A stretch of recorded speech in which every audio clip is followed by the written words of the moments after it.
tanpa melalui proses dimandikan terlebih dahulu, karena memang dikirim ke Bali, langsung dikirim ke Bali, pakai pakaian tidur, langsung kirim ke Bali, masukkan peti, kirim ke Bali. Jangan sampai seperti itu.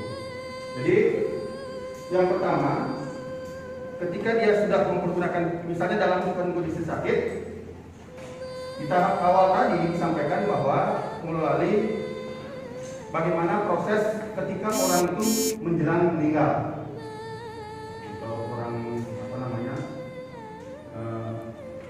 istilahnya sudah segan lah gitu. Udah sengal. Tadi sudah disampaikan oleh Pak Wayan doanya. Enggak usah. Jadi kita nggak apa-apa, Ji. Diiringi dengan doa Trayambakam. Nah, setelah dinyatakan meninggal, memang sudah memutuskan nafas yang terakhir.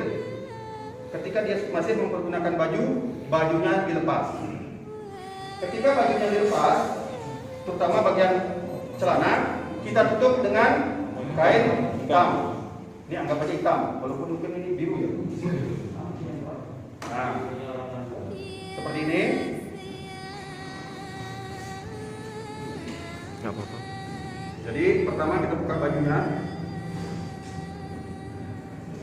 Nanti sampai saling mengingatkan. Walaupun sesuai dengan apa yang disampaikan oleh Pak Wayan tadi, kita akan mempraktekkan yang secara sederhana sekali. Jangan mengikut berorientasi kepada di Bali. Kalau di Bali, setelah nanti digulung dengan kain bentuk pocongan, digulung juga dengan tikar, diluaskan ada dari bambu lagi yang terakhir. Nah, ini yang sederhana yang kita pakai, hanya dimandikan. Tidak menggunakan seperti yang di Bali dengan gulung lagi dengan tikar, gulung lagi dengan rantai, tidak seperti itu. Tetapi dimandikan sampai dengan digulung sampai membentuk pocong-pocongan itu. Bajunya dibuka. Mohon maaf, ini karena tangannya memang tidak ada. Nah, karena kecelakaan terus tangannya putus. Jadi sudah diamputasi, kita peranggapkan nanti ada tangannya. Nah, pada saat kita membuka celananya, kainnya kita langsung pasang, menutupi alat kelaminnya.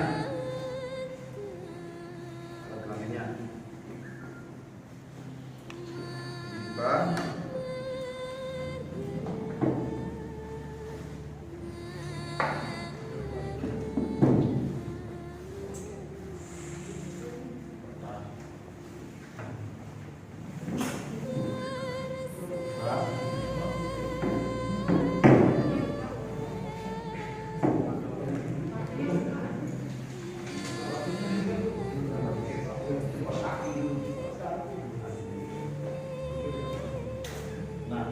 Kemudian sebelum dimandikan biasanya karena mungkin menunggu warga segala macam, ditutup kain.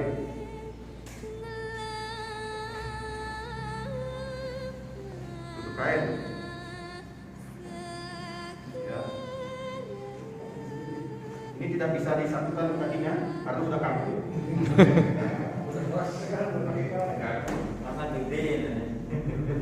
Ya.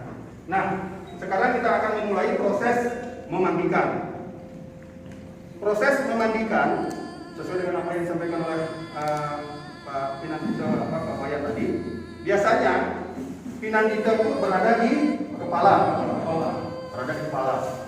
Jadi yang menangani, yang mengambil ini adalah keluarga atau sanak saudara, atau mungkin kalau misalnya tempek ya tempek.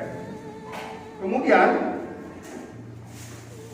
di sini disiapkan ada 3 jenis air. Yang pertama adalah air bersih. Air yang kedua air kumkuman. Air kumkuman itu air yang sudah dicampur kembang yang wangian. Termasuk satunya lagi adalah air cendana. Ketika proses pertama memandikan, ambil air bersih, buka bagian kepala terlebih dahulu. Disiram kepalanya, batu keramas. Ini saya siapkan sabun.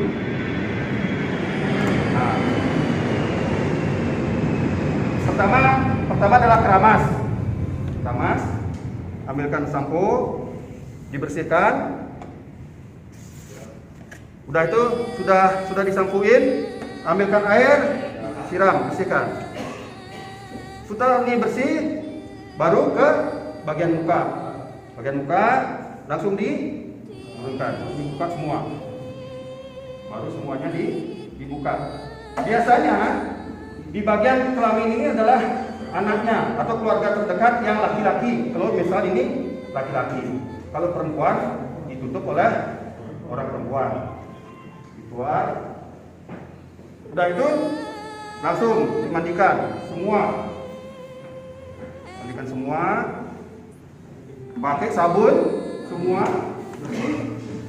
bersih sampai bagian belakang semuanya. Nah, setelah bersih, kemudian biasanya ada pisau. Dimana pisau itu biasanya kalau di Bali pasti nanti dipakai untuk sekaligus membuka rantai. Nah, biasanya itu masih di bawah. Kuku tangan dikerik semuanya. Kemudian kuku kaki juga dikerik semua. Setelah ini bersih, dikasihkan bagian kepala, udah itu dibersihkan semua pakai air. Udah itu di bagian muka dibalurin dengan serbuk atau gamongan, Dikasih mukanya di serbuk gamongan.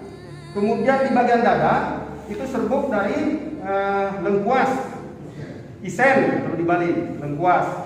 Bersihkan, dibalurkan. Kemudian di bagian kaki dibalurkan dengan serbuk kunyit. Nah, sudah dibersihkan semua, dibalurkan semua. Setelah ini dibalurkan, disiram dengan air kumkuman. Nah, ini air kumkuman. Semua. Udah itu terakhir air cendana. Diguyurkan semua. Nah, setelah bersih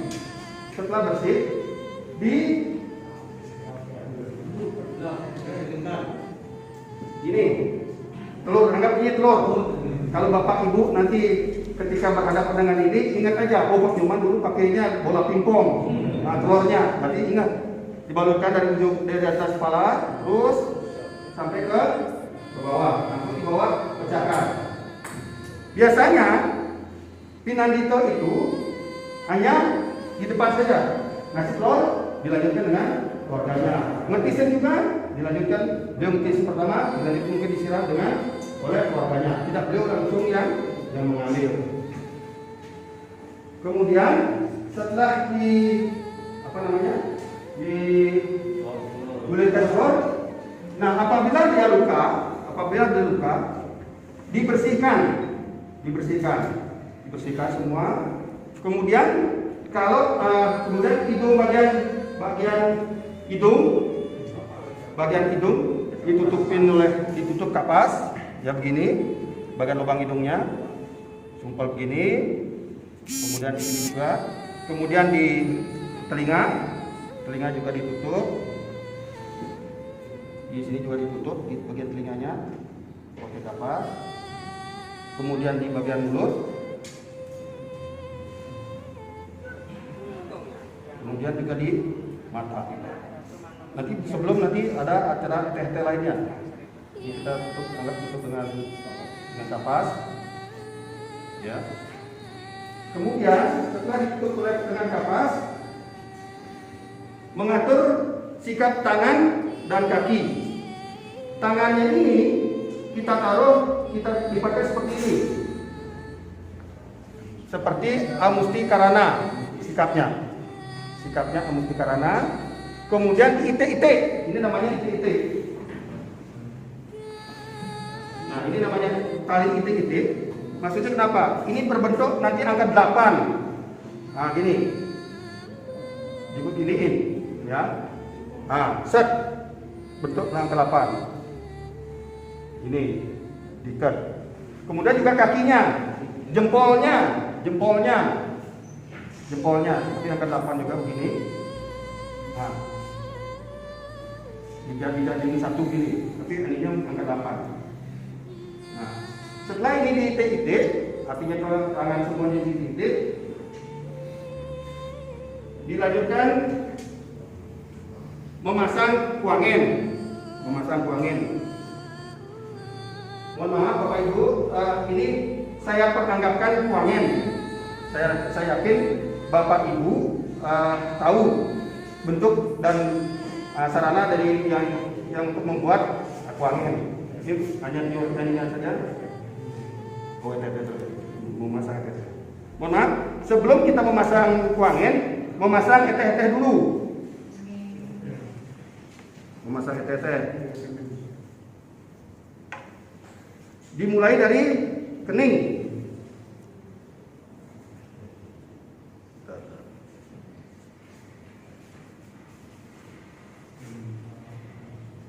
Nah ini di kening itu dipasang bunga teleng.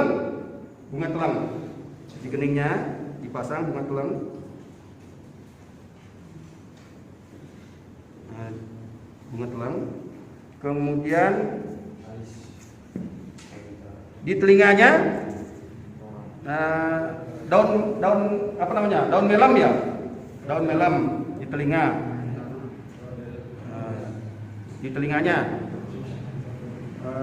Kemudian daun intaran di alis. Maksudnya daun intaran itu alisnya, ini kan mengandung pengharapan. Diharapkan alisnya bagus. Nah, gitu ya. Alisnya bagus, dipasang di alis. Dan dipasang di alis. Kemudian di gigi bagian mulut dipasang wajah. Diharapkan giginya nanti tumbuh menjadi kuat. Nah, di bagian mulutnya. Kemudian di bagian mata kaca. Di bagian matanya diharapkan matanya terang. Di bagian mata ya. Kemudian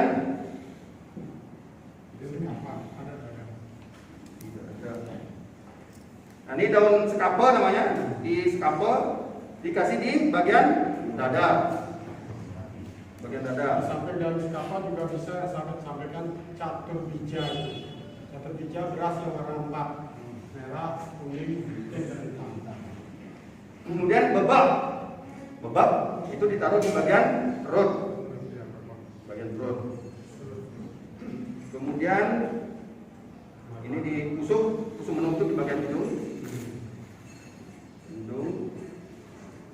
Kalau misalnya dia laki, maka dikasih daun puung. Ini ditaruh di kemaluannya.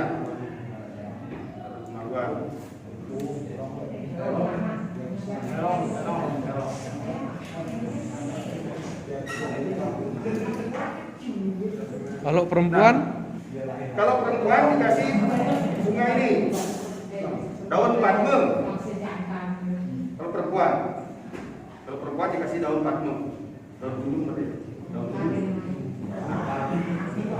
Teratai. Ini sudah terpasang. Nah, misalkan secara umum biasanya eteh ini kan disiapkan oleh Sarati Banten. Kalau toh misalnya di tempat kita bertugas tidak ada Sarati Banten atau tidak ada pemangku, minimal dimandikan, kemudian dipakaikan pakaian sembahyang seperti dia sembahyang. Jangan sampai misalnya karena memang dikirim ke Bali, pakaian dia tidur langsung dikirim ke Bali gitu, sehingga tidak melalui proses perawatan jenazah. Minimal dimandikan. Tadi proses memandikannya seperti itu. Kemudian kita akan menggulung jenazah.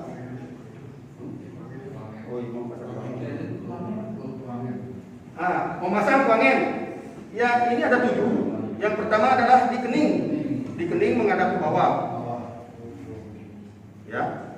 Kemudian di ulu hati, 1 di ulu hati, kemudian 2 di tangan kanan kiri menghadap ke atas. Di sikunya ya.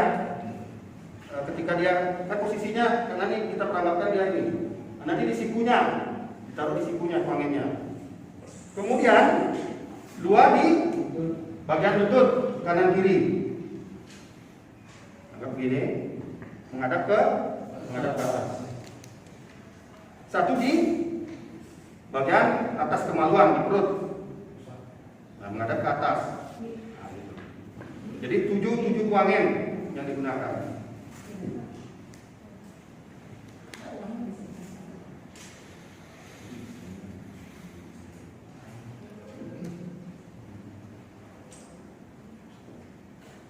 Nah, sekarang kita akan menggunakan pakaian untuk jenazah.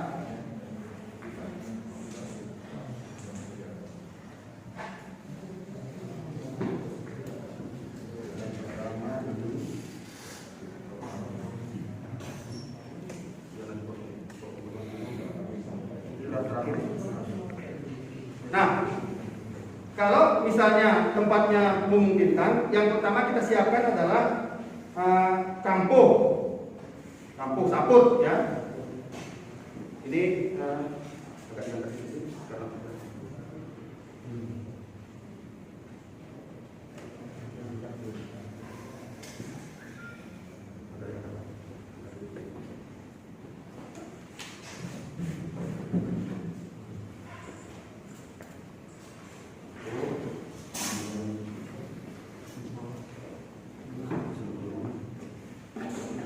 selendangnya pertama selendang ya, karena nanti dia paling terakhir.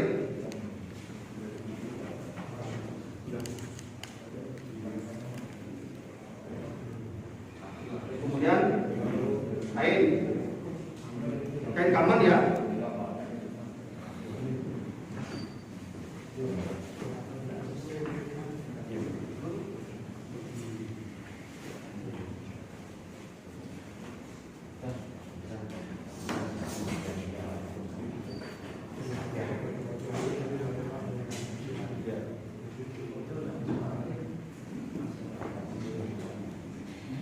Seharusnya habis dia mandi, kita langsung siapkan seperti ini. Yang pertama adalah pocongnya, yang terakhir yang karena dia paling luar. Seharusnya kain pocongan ini biasanya kita jahit ya, karena kalau misalnya satu kain itu tidak muat. Nah, sehingga ini harus dijahit double. Harusnya paling pertama ini kita ini aja.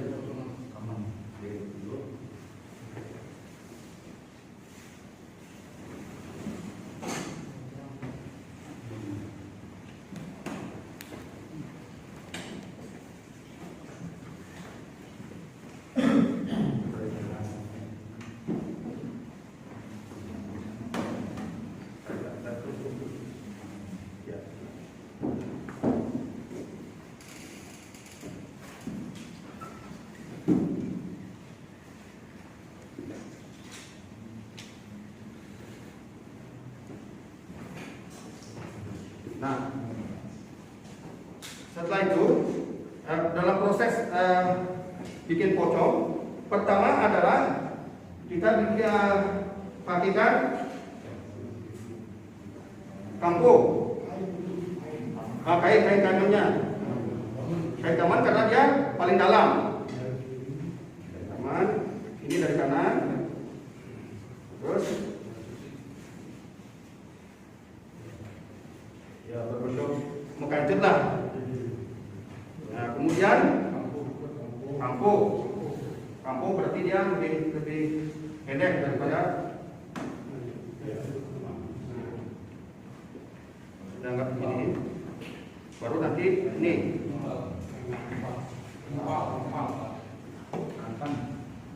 ya.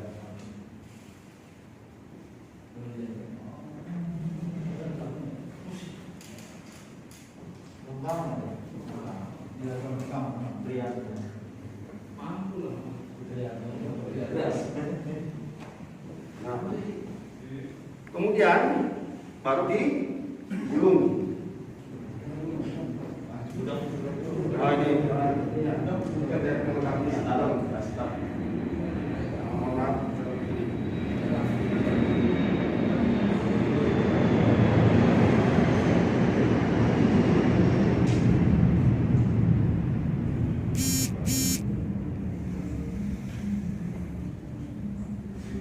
Kalau udah sudah jadi kan bisa juga begini. Nah, kalau sudah jadi lebih gampang lagi. Praktis ya. Praktis. Ya. Nah, bukan. Begitu dia. Nah, kemudian bajunya. Baju ini kita anggap bajunya. Ya, pakaikan juga baju, jangan sampai telanjang dada. Ya, pakai baju.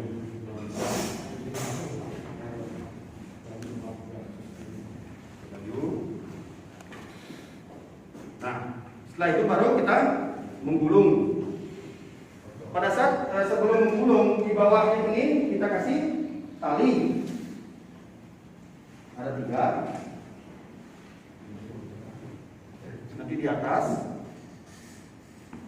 di tengah, dan di bawah bagian kaki. Prosesnya adalah ini.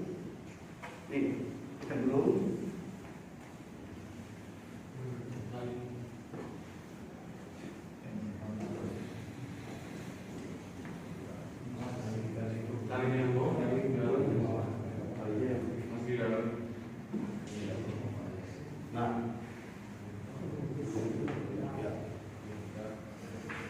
Nah, kita upayakan tali yang di tengah ini sehingga dia bisa memegang ininya, tangannya. Nah, artinya mengikat tangan. Karena kan posisinya ini. Kemudian ikatannya biasa secara umum tidak ikat mati. Tidak ikat mati. Tahu kan maksudnya kalau ikat mati itu kan begini. Nah, ini ikat mati. Tapi kalau ini biasanya ikatnya bukan ikat mati. Itu bawah ini atas. Nah, ini aja. Posisi hanya berpocok.